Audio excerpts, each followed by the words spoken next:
Is your job something you look forward to every day? Does it give you a feeling of excitement or anxiety? Is your boss encouraging or discouraging? Do you feel motivated, or are you finding yourself feeling exhausted and spent? The one thing they don't teach you in school is to put your happiness first when talking about a vocation. In today's world, most people no longer have one lifelong career. In fact, according to the Bureau of Labor and Statistics, the average lifetime career paths in the United States is now as high as 7.7 careers. The average person will be making a career change approximately 5 to 7 times during their working life. With an ever-increasing number of different career choices, about a third of the total workforce will now change jobs every 12 months. Think about that for a moment. Just 2 generations ago, people had one job. And going just 100 years back, the majority of our ancestors didn't have the option to choose their profession. Most people did what their family did. Now the world is wide open for anyone to do millions of different things. For the first time, we can actually seek out and thrive doing what speaks to us most. The more we take advantage of this incredible opportunity, the more purposeful and happy our society will become.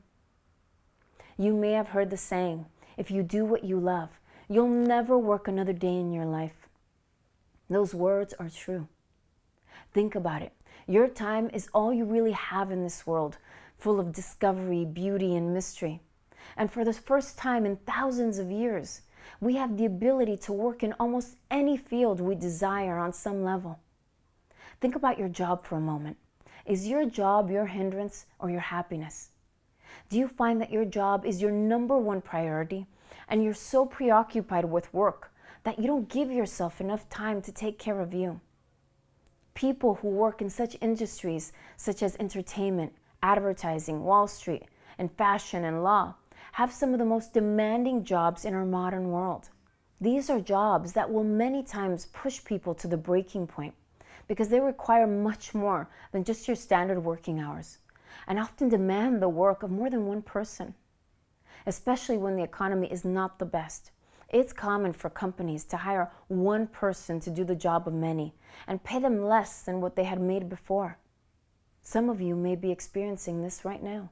I hear a lot of stories in my therapy sessions, and a common theme is that of people who dedicated themselves to their careers, working hard, coming in at 7 a.m., leaving at 11 o'clock at night. When the economy started taking a downturn and people started being laid off, they were one of the first to go. There was no appreciation, no nothing. One client mentioned how she couldn't help but question if it had all been worth it. After all, she hadn't dated in over a decade, and she had gained a bunch of weight because she never gave herself the time to exercise and eat normal, healthy meals. Next thing you know, she was hitting menopause, and her hopes for one day having a family seemed to be dwindling before her very eyes. Another man mentioned that after accepting the anxiety and stress of his unrealistic sales quotas, he realized that his nightly drinking was the cause of his job and decided to make a career change. It turned out to be the best thing he could have done. One of his reasons for leaving was that he had never had time for his sons. But by the time he left, it was too late. His sons no longer wanted to spend time with him. He was irrelevant, and they would much rather spend time with their friends. I remember him mentioning that he was almost positive that one of his sons had already started using drugs. I'm sure that a part of him felt guilty for not having been there when his family needed him the most. Time flies, and you are much more than your job. The only thing we have in this world is time. If the situation is that bad with your job, consider a job search. Stop coming up with excuses of why you can't leave.